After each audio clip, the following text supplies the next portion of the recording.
ถูจ้าแน่ถูจ้า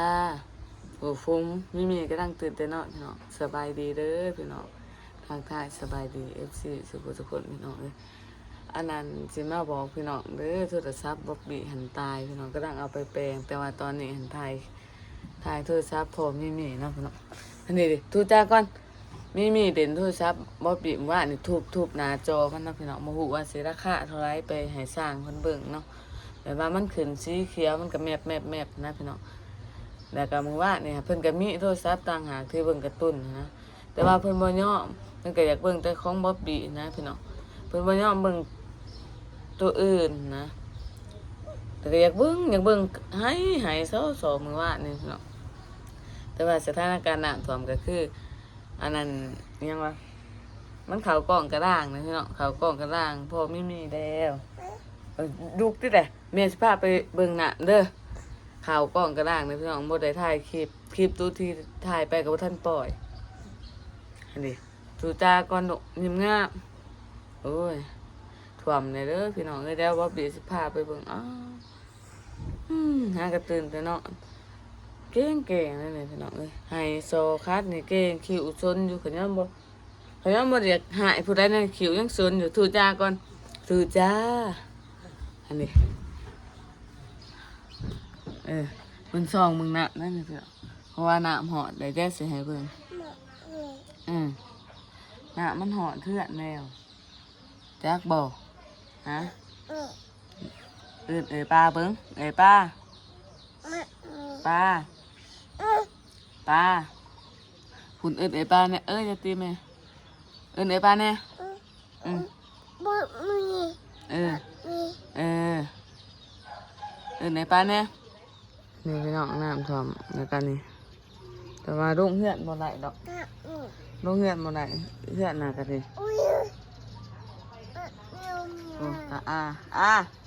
เฮ็ดอีหยังขี้เหือวะฮะแต่ว่ามันก็ยังอยู่ซ้ำเก่าอยู่พี่น้องบ่ทันว่ามีโบกนี่เดินบ้านพอไม่มีเขากล่องกระด้างพูนไม่มีท่วมมื้อผู้ใดอยู่สูงนี่ก็บ่ท่วมหัวกล่องกระด้างซะไม่มี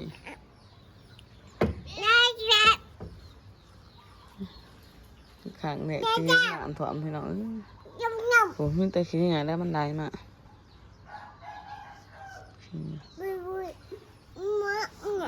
จะซื่นหมอจะเห็นจะเห็นนะกับบ่อยากถ่ายเล็กหน่อยได้หรอกเพราะว่ามันปิดสองหมอเขาเนี่ยเห็นได้กับบ่ได้ป้า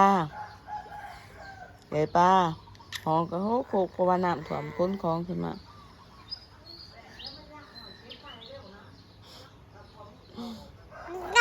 จะเฮ็ดโทรศัพท์แม่ขอเงินแม่ใหญ่ก็พ่อใหญ่มาโหลดเด้อมาแปลงช่วยกัน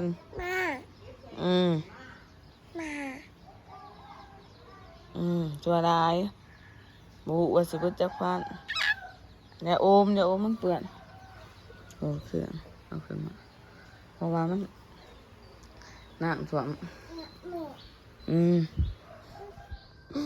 ช่วยก็เอาไว้ข้างในเพราะว่า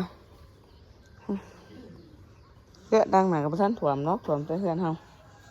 แต่ซีกินอันนี้ก็บ่เพื่อนพอแต่ว่ามันแดดเนี่ยไปไปจักอุบซะมีไปจักอันนี้คะแนนตะหนะหมกไผ่บราบถ่วมเนี่ยก็ดังพอซะมีนี่แต่ขี้ไผ่บ่ได้อยู่รุ่มอุ้ยเกาะงะนี่เตียงว่านี่ไปคุดจีดอกับลูก2 คนเราบ่ได้อันนั้นถ่ายคลิปเพราะว่ายังมันอันนั้นโทรศัพท์บ่ได้กระบะนี่อันนี้จะมีเตียงเตียงใหญ่แต่ค้นคล้องขึ้นเอายืนพูนนี่ขี่รถขี่รถแพงขี่รถเด้อหัวนี่เพิ่นเด่นโทรศัพท์อยู่นี่แหละเคาะตุบเฮ้ยเอิ้นเธอแน่มาดู ฮะเจ้าหาพงเก่งเมิดให้เอื่นใส่จังอะโอ้จนย่างเนี่ยเพื่อนกลางแข่งพี่ไผ่กระหกเพราะว่าต้นของขึ้นกระหกตัวไรเนี่ยนะอันนั้นไอ้ในตะบดีมีขี้ไผ่อยู่ดุมก็จะได้ร่างหนึ่งขาวอยู่เทิงเฮือนเลยเนาะเลยเนาะกันนะพี่เนาะแต่ว่าเขาจะออกไปอยู่หน้ามันก็เลยบ่มีเครื่องมีของมีเครื่องแต่เครื่องพ่อไม่มีบ่อนนั่งเพิ่นย่างไปหันกับประมาณเพียงกุนอุ้ยขึ้นได้ขึ้นบนได้ดุอุ้ยงานจะตกเลยบ่ให้ไม่มีลูกหนาเนาะพี่เนาะว่าเนี่ยเพิ่นนอนอยู่ตรงเฮือนระวังตกเด้อฮะ6 โมงครึ่ง7 โมงนะโดยดุจังไรพ่อจะไปเบียกเด้อ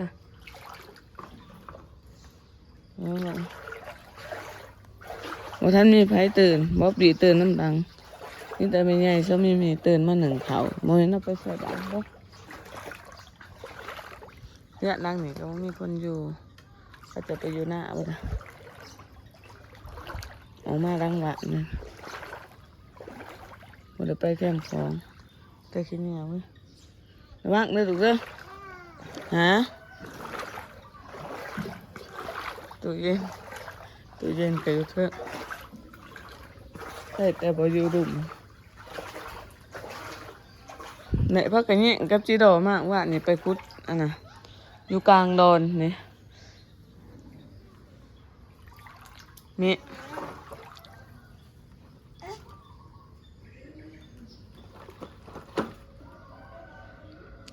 ่มีตุ๊กเตียงตัวนี้ก็ได้เถื่อได้เด้อไอ้ซุกบ่ทันตื่นโอ้คือมาเบิ่งพักอีตู่เขาก็น้ำท่วมตายเลยได้นี่อันนี้น้ำก็นั่งเขานี่ก็พักบัวละพะ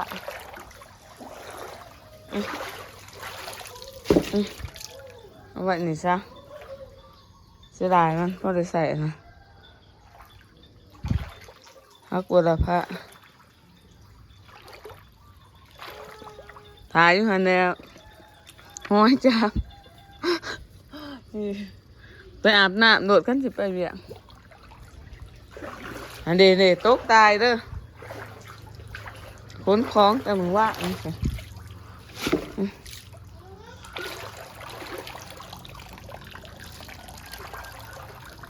เสียคนนั้น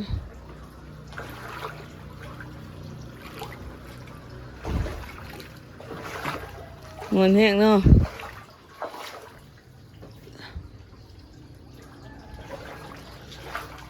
โดดพอไม่มีกับท่านเอา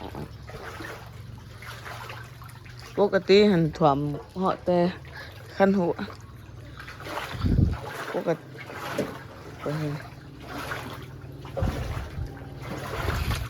โอ้มาเขียบ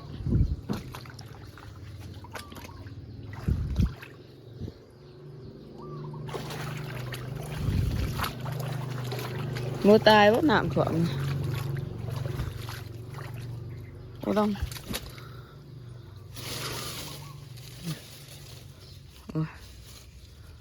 คือสิมีแต่ไหนเบิดยะมันแต่ว่ามันเป็นใหม่แล้วนี่ไปหาดุแต่ก็อยากมันตกนะไม่อยากให้เอามันพื้นอย่างมันนะเปลือก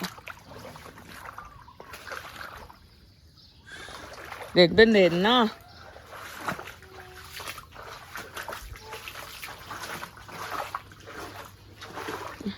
เสียโทรศัพท์ให้พอไม่มีก่อนพอไม่มีไปเบียกเลยเด็ดพอซะไม่มีจอจุนอกเลยได้เบิดแต่ซุกอุ้ยกินอยู่หน้าบ้านเบิดแต่ซุก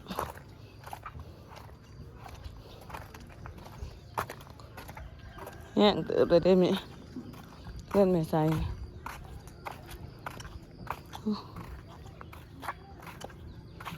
ดีแต่พ้นหมดตกส่งหน่อยเป็นพ้นตกส่งนี่โอ้ยท่วมเรียบร้อยนี่หอดห้องเลยมันหอดนี่แล้วมันจะท่วมก็ห้อยจะได้นี่เห็นบ่นี่มันสิรัดใส่กันในซองผักทาง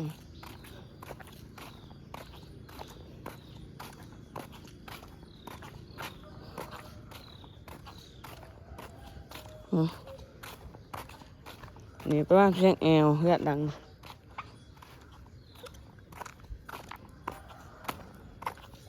นี่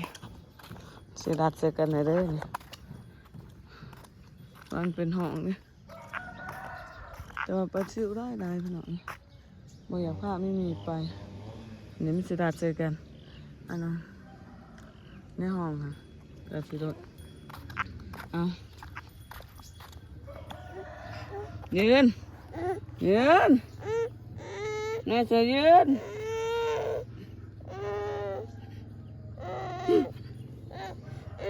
เก่ง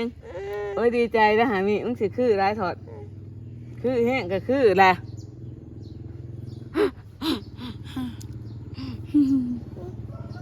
คือมึงสิคือโผดได้แคมทางยางไปมึงอาจจะหน่อยผลพอมึงนั่งอยู่อันนี้เลื่อนพอค่ะเลื่อนพอมึงอยู่ฝุ่นนะมี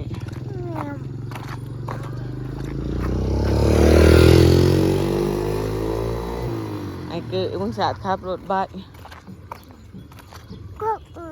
โอ้ความได้ทางนั้น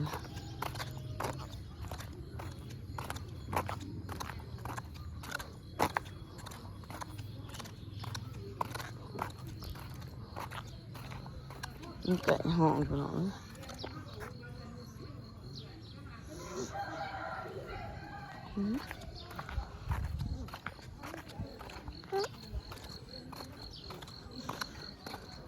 นี่เหรอ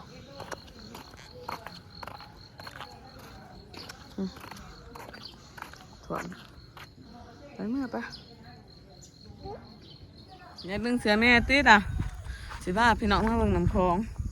มามันขึ้นด้วยมันบุกอุ้ย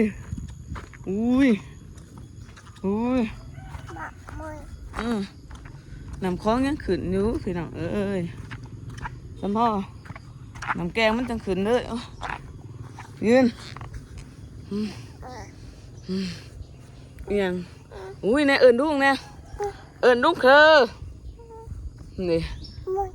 ยังมาหมอ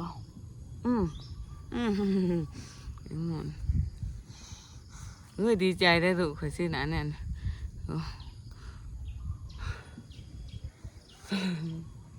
ดีใจเหี้ยมึง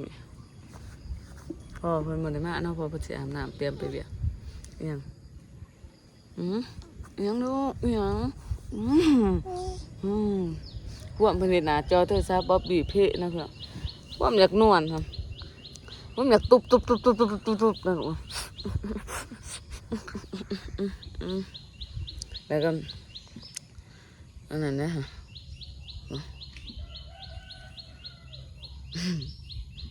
จะคือกันอยู่บ่พี่น้อง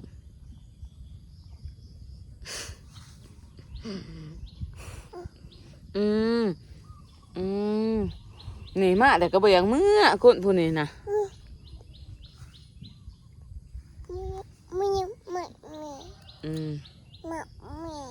น้ำหมาก็จ้าตัวกับอย่างเมื่อขั้นตอนดมาเนี่ยแต่ว่าเย็นนะ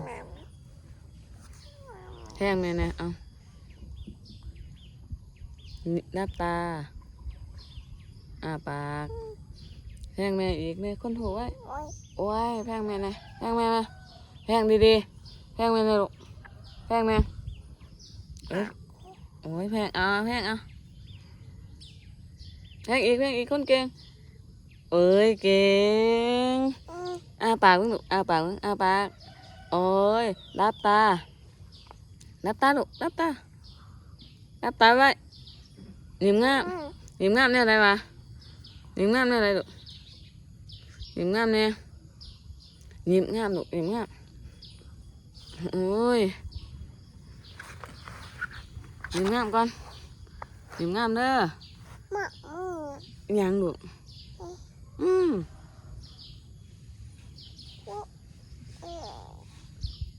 ยิ้มงามก่อนไปยัง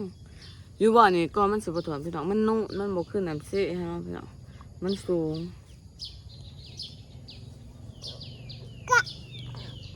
ไปจังไรเมื่อพอจะไปเวียนเขาจะจับ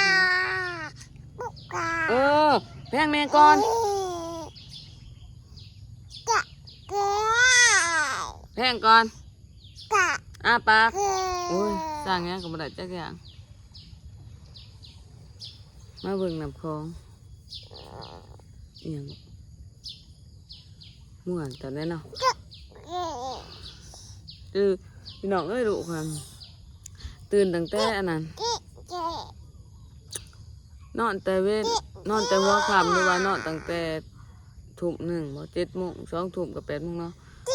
นอนประมาณทุ่มหนึ่งนี่แหละแล้วก็ประมาณตี3ตี4ลูกมาแล้วแต่ว่ามันบ่ทันแจ้งนี่ไผสิอยากลูกมาพี่น้องมาโจกหูโจกตาเฮา3-4 คืนนี่ดิเป็นแนวนี่ลูกมาเด่นน่ะก็ตื่นสวยนี่ตื่นสวยปะดุขยันมาอยากหายผู้ใดเด้อยังขิวซุนอยู่เด้อจะโอ้ขิวคือข่อยเอาไปขิวคือดุปะดุขิวคือดุเด้อยามุดได้นี่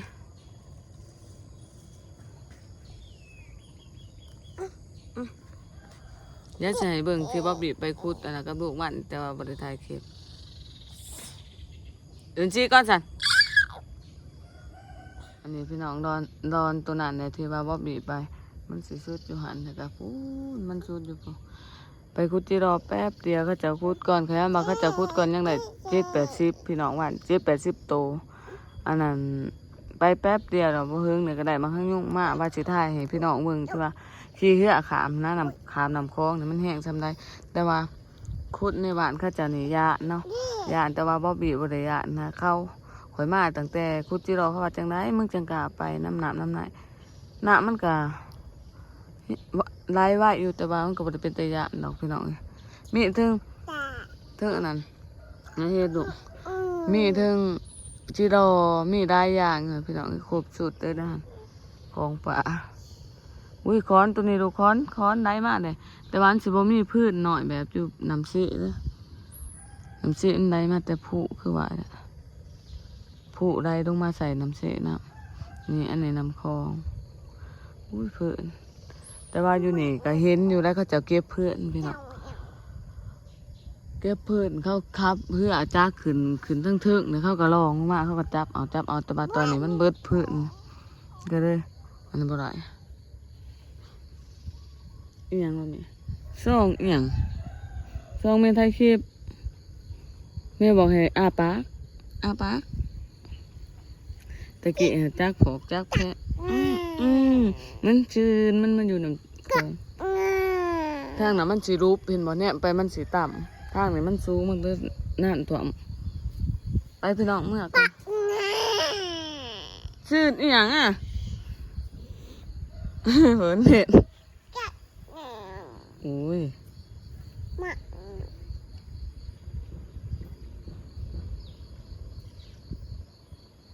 เห็นกระเจ้าพายเหือกระเจ้าพายเหือคนเห็นเพิ่นกระแนบไปพี่น้องบ่ปีเสร็จได้เมื่อนะ